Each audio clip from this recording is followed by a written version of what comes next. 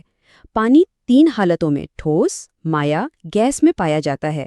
پانی بے رنگ، بے بو اور بے مزہ ہوتا ہے۔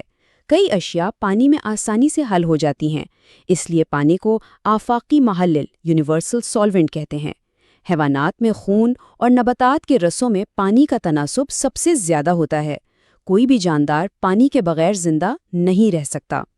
تو آسان الفاظ میں پانی ایک جادوئی مائع کی طرح ہے جو زیادہ تر چیزوں کو اپنے اندر گھول لیتا ہے، یعنی حل کر لیتا ہے۔ اسی خاصیت کی وجہ سے اسے آفاقی محلل یا یونیورسل سالوینٹ کہتے ہیں۔ یہ اصطلاح امتحان کے لیے بہت اہم ہے، اسے ضرور یاد رکھیے گا۔ تو اسی سے جڑا ایک سوال ہے، پانی کو آفاقی محلل کیوں کہا جاتا ہے؟ اے، یہ بے رنگ بے بو ہوتا ہے۔ بی، یہ کئی اشیاء کو حل کر لیتا ہے۔ سی، یہ ٹھوس، مائع، گیس میں ہوتا ہے۔ یا ڈی، یہ کثیف ہوتا ہے۔ جی، اس کی سب سے بڑی وجہ ہے بی، یہ کئی اشیاء کو حل کر لیتا ہے۔ اب اپنی تحریری پریکٹس کے لیے سائنسی نقطہ نظر سے پانی کیسے بنتا ہے اور جانداروں میں اس کی کیا اہمیت ہے، اور یہ جان کر آپ کو حیرانی ہوگی کہ انسانی دماغ کا تقریباً 75% حصہ پانی پر ہی مشتمل ہوتا ہے۔ کرۂ ارض پر پانی کی تقسیم۔ کرۂ ارض پر موجود تمام پانی ہم استعمال نہیں کر سکتے کیونکہ سمندر کا پانی کھارا ہے۔ پینے کے لیے دستیاب پانی، میٹھا پانی کا ذخیرہ پوری کائنات کی حالت میں اور زیر زمین پانی پر مشتمل ہے، 2.7%۔ پینے کے لیے دستیاب پانی، میٹھا پانی کی کل مقدار تقریباً 0.3%، بہت کم مقدار۔ برف کی حالت اور زیر زمین پانی 68.7%۔ نوٹ: پینے کے لیے پانی بے حد کم مقدار میں دستیاب ہے، اس کے باوجود وہ تمام جانداروں کے لیے کافی ہے۔ آسان الفاظ میں سمجھیں تو ہماری زمین نیلی تو نظر آتی ہے کیونکہ یہاں پانی بہت ہے، لیکن ایک چونکا دینے والی حقیقت یہ ہے کہ اس میں سے 97% پانی سمندروں کا کھارا پانی ہے جسے ہم پی نہیں سکتے۔ پینے کے لائق میٹھا پانی صرف 0.3% ہے۔ جی ہاں، صرف 0.3%۔ یہ اعداد و شمار امتحان میں اکثر پوچھے جاتے ہیں۔ تو سمندروں اور بحروں کی شکل میں پانی کا کتنا فیصد موجود ہے؟ اے 2.7%، بی 0.3%، سی 97% یا ڈی 68.7%۔ درست جواب ہے سی 97%۔ اپنی مشق کے لیے اس سوال پر غور کریں، زمین پر میٹھے پانی کی قلت کے باوجود پانی کی بچت کیوں ضروری ہے؟ اعداد و شمار کی روح سے وضاحت کریں۔ اس کو یوں سمجھیں، اگر دنیا کا سارا پانی ایک بڑی بالٹی میں جمع کر لیں تو پینے کا پانی صرف ایک چائے کے چمچ کے برابر ہوگا۔ آبی چکر اور پانی کا استعمال۔ بحر اعظم کا پانی سورج کی حرارت سے بخارات بناتا ہے جس سے بارش ہوتی ہے اور میٹھے پانی کے ذرائع تازہ دم ہوتے ہیں۔ ہم پانی حاصل کرنے کے لیے ندیوں، چشمے، تالابوں، نہروں، جھیلوں اور جھیلوں کا استعمال کرتے ہیں۔ انسان بور ویل اور ٹیوب ویل کھود کر بھی زیر زمین پانی حاصل کرتا ہے۔ پانی کی قلت کی وجہ سے ہونے والی آبادی، صنعتوں اور زراعت کے لیے پانی کے بے تحاشا استعمال سے اب پانی کی قلت ایک سنگین مسئلہ بن گئی ہے۔ ہمیں پانی کا استعمال کفایت سے کرنا چاہیے، جسے پانی کا نظم کہتے ہیں۔ آسان الفاظ میں پانی ہمیشہ ایک سفر پر رہتا ہے۔ سورج کی گرمی سے یہ بھاپ بن کر اوپر جاتا ہے، وہاں بادل بنتے ہیں اور پھر بارش کی صورت میں واپس زمین پر آ جاتا ہے۔ اس مسلسل سفر کو ہی آبی چکر یا واٹر سائیکل کہتے ہیں۔ امتحان میں اس چکر کے مراحل کے بارے میں پوچھا جا سکتا ہے۔ تو پانی کے بخارات بن کر بارش برسنے کے عمل کو کیا کہتے ہیں؟ اے ہوائی چکر، بی آبی چکر، سی غذائی چکر یا ڈی پتھر کا چکر؟ جی بالکل، اسے کہتے ہیں بی آبی چکر۔ آپ کے لیے ایک اہم سوال، آبی چکر کی اہمیت بیان کریں اور ہم پانی کیسے بچا سکتے ہیں۔ اور ایک دلچسپ سائنسی حقیقت یہ ہے کہ قدرتی طور پر بارش کا پانی ہی سب سے خلص سمجھا جاتا ہے۔ اور اب ہم اپنے آخری لیکن بہت ہی اہم قدرتی وسیلے کی طرف آتے ہیں۔ ہمارا آخری حصہ ہے زمین اور ہمارا مستقبل۔ یہاں ہم دیکھیں گے کہ زمین بطور وسیلہ ہمارے لیے کیوں اتنی ضروری ہے۔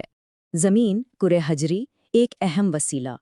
زمین پتھر، مٹی اور بڑی چٹانوں کی شکل میں نظر آتی ہے۔ یہ ہر جگہ ہموار نہیں ہوتی، کہیں پہاڑ تو کہیں میدان۔ انسان اور تمام بری حیوانات لینڈ اینیملز زمین پر رہتے ہیں۔ کچھ حیوانات بل بنا کر زمین میں رہتے ہیں۔ ہم زمین کا استعمال زراعت، مکان اور راستوں کے لیے کرتے ہیں۔ زمین سے حاصل ہونے والی معدنیات، معدنی تیل اور گیس سے ہمارے لیے بے حد اہمیت رکھتی ہیں۔ تو آخر میں بات کرتے ہیں اس وسیلے کی جس پر ہم سب رہتے ہیں، یعنی زمین۔ یہ صرف رہنے کی جگہ نہیں ہے، بلکہ یہ ہمیں فصلیں اگانے کے لیے مٹی دیتی ہے، توانائی کے لیے معدنیات فراہم کرتی ہے اور گھر بنانے کے لیے سامان بھی۔ یہ تمام زندگی کی بنیاد ہے۔ امتحان میں زمین کو ایک مسکن یا ہیبیٹیٹ کے طور پر سمجھنا بہت ضروری ہے۔ تو انسان زمین سے کون سے اہم وسائل حاصل کرتا ہے؟ اے معدنیات، بی معدنی تیل، سی گیسیں یا ڈی یہ تمام؟ جی ہاں، درست جواب ہے ڈی یہ تمام۔ یہ ساری چیزیں ہمیں زمین سے ہی ملتی ہیں۔ اب کامنٹس میں جواب دینے کی کوشش کریں، زمین بطور قدرتی وسیلہ انسان کے لیے کیوں ضروری ہے؟ اور یہ ایک حیران کن حقیقت ہے کہ مٹی کی صرف 1 انچ تہ بننے میں قدرت کو سینکڑوں سال لگ سکتے ہیں۔ چلیے اس سے پہلے کہ ہم آگے بڑھیں، ایک نظر ان 5 اہم نکات پر ڈالتے ہیں جو ہم نے آج سیکھے ہیں۔ پہلا، زمین کی سطح پر 29% خشکی اور 71% پانی ہے۔ دوسرا، ہوا میں سب سے زیادہ گیس نائٹروجن ہے، پورے 78%۔ تیسرا، اوزون کا عالمی دن 16 ستمبر کو منایا جاتا ہے۔ چوتھا، پانی ایک آفاقی محلل ہے، لیکن پینے کے لائق پانی صرف 0.3% ہے۔ اور پانچواں، کاربن مونو آکسائیڈ اور CFCs فضائی آلودگی کی بڑی وجوہات میں سے ہیں۔ بہت خوب، اب وقت ہے ایک تیز رفتار راؤنڈ کا۔ دیکھتے ہیں آپ کو کتنا یاد ہے۔ پہلا سوال، بلب میں کون سی گیس ہوتی ہے؟ جواب ہے آرگن۔ دوسرا سوال، پانی کا کیمیائی فارمولا کیا ہے؟ جواب ہے H2O۔ اور تیسرا سوال، زمین کے حفاظتی غلاف کا نام کیا ہے؟ جواب ہے اوزون۔ بہترین! اپنی تحریری مشق کو مزید بہتر بنانے کے لیے ان 2 سوالات کے جوابات کمنٹس میں ضرور لکھنے کی کوشش کریں۔ پہلا، قدرتی وسائل کی تعریف کریں، اور دوسرا، کرہ فضائی کے کوئی 2 فائدے لکھیں۔ اگر آپ کو یہ مکمل نوٹس اور آسان وضاحت پسند آئی ہو تو ویڈیو کو لائک کریں، شیئر کریں اور ہمارے چینل کو سبسکرائب کریں۔ روزانہ پریکٹس کریں۔ ایم اے ٹیٹ